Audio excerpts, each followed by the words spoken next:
What children in the north may not know is rain like this.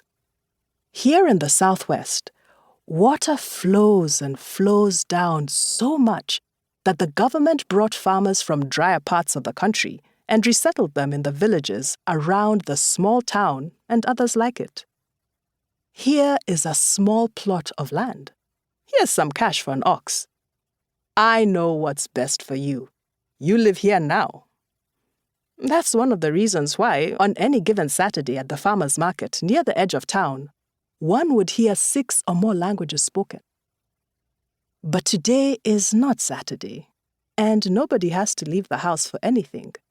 So you and your father sit on the veranda, watching the rain gather into a small flood, rushing through the gutters on both sides of the asphalt road the Italians built during World War II, when they came to civilize Ethiopia by deploying poison gas against resistance fighters who survived their guns, by disemboweling pregnant women and burning up entire families in Addis Ababa, by mass murdering priests in a monastery, and more. You know this because you listen to the radio with your father every day.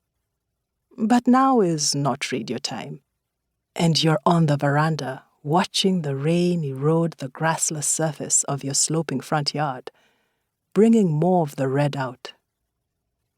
Out of the corner of your left eye, you see the flood coming from your backyard, carrying a big piece of paper with a familiar blue on one side. You're sure it's the blue of the poster you buried under the guava tree in the farthest part of your backyard a few days ago, beyond the turmeric and ginger sprouts, filling the spaces between orange and coffee and mango trees. Right before you reach the eucalyptus grove, marking the end of the property. How the poster got out of its grave and made it past all those plants to end up in the front yard is a mystery. It's as if someone dug it out and purposefully set it off on its current path. And you feel petrified briefly because you're afraid your father is going to see it. For a moment, you consider leaving your father's gabi to go ensure the poster disappears in the flood. But you don't want to call his attention to it. Sometimes you can't believe the words that come out of this man who's supposed to love you. If he finds out what you did to the poster, he might even call you cursed. What have you done? You cursed child. Are you trying to get us killed?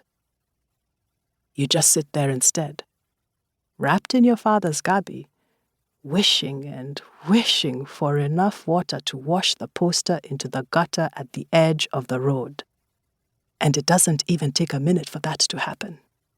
Here in the southwest, there's enough water to wash away a whole country's transgressions. You pray in your heart for the poster not to appear somewhere it shouldn't and get your family in trouble. You pray for even more. You hope the blue you just saw isn't the blue of the poster, that the poster remains buried in the backyard.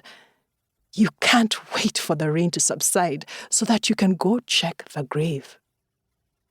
You watch the flood in the gutter take everything on its way.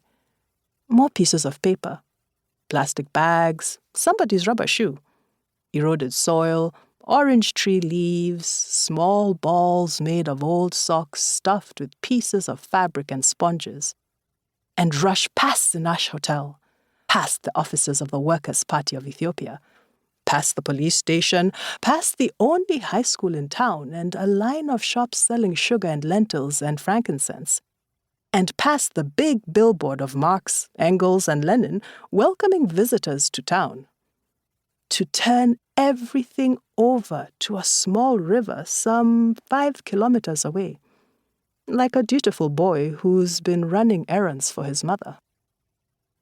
The small river takes all those things and more. A broken plastic doll, tree branches, a third-grade math book, a dead animal's carcass, more eroded soil, and runs along at the feet of densely forested mountains to the medium river some 32 kilometers away.